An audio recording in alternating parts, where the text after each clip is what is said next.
नमस्कार प्रेक्षक, मराठी महाराष्ट्रामध्ये आपल्या सगळ्यांचं स्वागत आहे. मी संग्राम. माजलगाव मतदारसंघामध्ये विधानसभेचं वारं जोरदार वाहू लागलेलं आहे. अनेक इच्छुक उमेदवारांनी गुडघ्याला बाशिंग बांधलेले आहेत. मग ते नवे असतील किंवा जुने असतील. जुन्यांचे तर अर्धे वय निघून गेले राजकारणातले, मात्र त्यांना तरीसुद्धा आमदार व्हायचं आहे. त्यामध्ये प्रकाश सोळंके आहेत, मोहन जगताप आहेत, तिकडे रमेश अडसकर आहेत. या सगळ्यांना तिथलं आमदार व्हायचं आहे. मतदारसंघाच्या विकासाचं काय? काहीही नाही. स्वतःच्या खिशामध्ये कारखाने, स्वतःच्या खिशामध्ये पंचायत समिती, स्वतःच्या खिशामध्ये जिल्हा परिषद, तिथली आमदारकी, मात्र विकासाचं काय? तर काहीच नाही. म्हणजे मतदारसंघामध्ये फक्त आपलंच राज्य चालेल अशी तिथल्या प्रस्थापित नेत्यांची भावना आहे, धारणा आहे. प्रकाश सोळंके हे सध्या निवडणुकीमधून निवृत्त होत असल्याचं पाहायला मिळते. मात्र त्यांनी असं म्हटलं नाही की माझा अमुक कार्यकर्ता आहे, तो आता माझ्या जागेवर निवडणूक लढवेल. नाही, त्यांनी पुतण्याला पुढं केलं आहे. जयसिंग सोळंके आमचा आमदार होतील. दुसरा कुठलाही एखादा तळागाळातला सामान्य कार्यकर्ता जो पहिल्यापासून प्रकाश सोळंकेंकडं निष्ठेनं काम करतो, त्याला ते म्हटले नाहीत राजा का बेटा राजा बनेगा, अशा प्रकारची तिथली परिस्थिती आहे. मोहन जगतापांनी काल कार्यक्रम आयोजित केला मेळाव्याचा. कार्यकर्ते एकत्रित केले आणि उपस्थित राहिलेल्या लोकांसमोर भाषण करत असताना इतके भांबावून गेले मोहन जगताप की वाटेल त्या शब्दांमध्ये ते बोलून गेले. त्या ठिकाणी समोरच बसलेल्या आणि मंचावर बसलेल्या महिलासुद्धा त्यांना दिसल्या नाहीत. गलिच्छ भाषेमध्ये आणि एकदम घाणेरड्या शब्दामध्ये ते भाषण करत होते.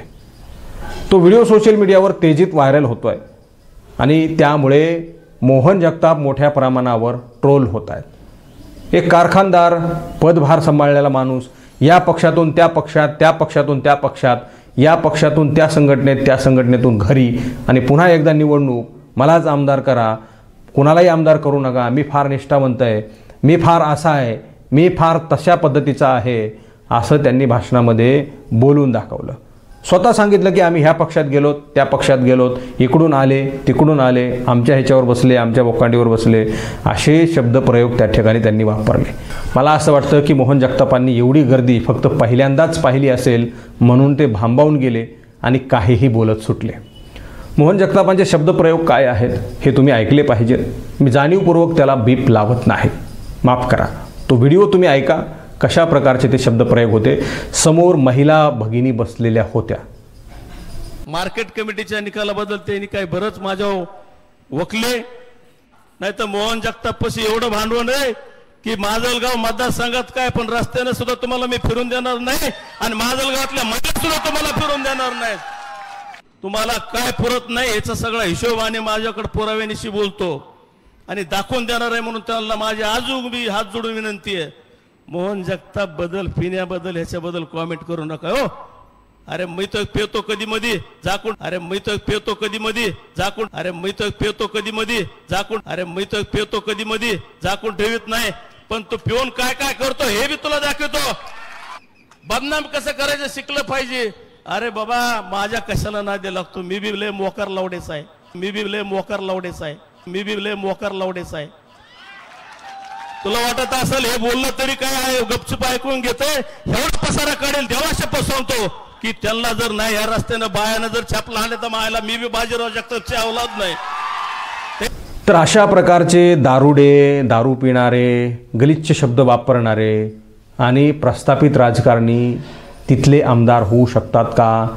हा प्रश्न तिथल्या सामान्य तळागाळातील शेतकरी, शेतमजूर, तिथले बेरोजगार, तिथले युवक, तिथले व्यावसायिक, अशा सर्व लोकांना विचारायचं आहे की अशा प्रकारचे दारू पीत बसणारे लोक तिथे मतदारसंघाचं नेतृत्व करणार असतील तर मतदारसंघ हा दारोडा झाल्याशिवाय राहणार नाही. आम्ही गेल्या अनेक वर्षांपासून व्यसनमुक्तीचा लढा उभारला आहे आणि तो आम्हाला आजपर्यंत यशस्वी करता आलेला नाही. असं असताना ज्यांच्या हातामध्ये सत्ता द्यायची तेच जर दारू पीत बसणार असतील तर मतदारसंघामधल्या युवकांचं काय, मतदारसंघाच्या विकासाचं काय, मतदारसंघाच्या भवितव्याचं काय, भविष्याचं काय, भावी पिढीचं काय, असा प्रश्न पडल्याशिवाय राहत नाही. म्हणून स्वतः ग्वाही देणारे मोहन जगताप हे तिथल्या मतदारसंघाचे दारुडे आमदार होऊ शकतात का? अशी सगळी परिस्थिती आहे. हे तिथल्या मतदारसंघाचे आमदार होऊ शकतात का? अशी सगळी परिस्थिती आहे. स्वतः सांगितलं की मी दारू पितो कधी कधी, हे कधी कधी म्हटलेत, मात्र रोज पितायत. अशा प्रकारची परिस्थिती आणि तिथं कार्यकर्त्यांमध्ये कुजबूज होते. आता ते दारू पिणार असतील तर तो वैयक्तिक त्यांचा अधिकार आहे, मात्र जर ते लोकप्रतिनिधी म्हणून येणार असतील पुढे तर ते कदापि सहन केले जाणार नाहीत. दारू प्यायची का कुठे जाऊन राहायचं, कोणाकडे राहायचं, काय करायचं हा सर्वस्वी त्यांचा अधिकार आहे. मात्र जेव्हा ते संवैधानिक पदावर नसतील किंवा मग कुठल्याही प्रकारची निवडणूक लढवणार नसतील तर त्यांना स्वैरपणे मुक्त संचार करता येईल. मात्र जेव्हा त्यांना निवडणूक लढवायची असते, कुठे सट्टाबिट्टा लावायचा असतो तर तो तिकडं मटक्यावर लावला पाहिजे. इकडे निवडणुकीमध्ये सट्टाबिट्टा काही लावत नसतात. अशी सगळी परिस्थिती आहे. आणि हे असे आडदांड लोक तिथं मतदारसंघामध्ये जर आमदार होणार असतील तर मतदारसंघाचं वाटोळं झाल्याशिवाय राहणार नाही. त्यामुळे मोहन जगताप यांच्यासारखे आडमुठे आणि अशा प्रकारचे गलिच्छ घाणेरडे शब्द वापरणारे लोक सत्तेमध्ये नसले पाहिजेत अशी सगळी परिस्थिती आहे. आणि या सगळ्या गोष्टींमुळे तिथले लोक आता मोहन जगतापांना सुद्धा घरचा रस्ता दाखवतील अशी सगळी परिस्थिती आहे. असे आडदांड लोक तिथं काहीही कामाचे नाहीत. त्यामुळे माजलगाव विधानसभा मतदारसंघाचा आमदार तोच होईल जो मतदारसंघाचा विकास करेल, तिथल्या लोकांच्या भावना समजून घेईल, तिथल्या लोकांच्या सोयीसुविधा देईल, त्यांच्या अडचणी समजून घेईल. असाच आमदार मतदारसंघामध्ये होणार आहे. आणि तो कोण असेल, तुम्ही प्रस्थापित नेत्यांचं नाव सोडून कोणाचंही नाव त्या ठिकाणी कॉमेंट बॉक्समध्ये जाहीर करावं अशा प्रकारचं आवाहन मराठी महाराष्ट्र या ठिकाणाहून करत आहे. मित्रांनो, या सगळ्या गोष्टींवर तुम्हाला काय वाटतं तुम्ही कॉमेंट बॉक्समध्ये प्रतिक्रिया द्या. हा व्हिडिओ जर तुम्हाला आवडला असेल तर जास्तीत जास्त शेअर करा. चॅनलवर तुम्ही नवीन असाल तर चॅनल सबस्क्राईब करा, बेल आयकॉन प्रेस करा. हा व्हिडिओ तुम्ही फेसबुकच्या प्लॅटफॉर्मवर पाहत असाल तर तिथेही फेसबुकच्या पेजला लाईक करा, फॉलो करा, शेअर करा. धन्यवाद.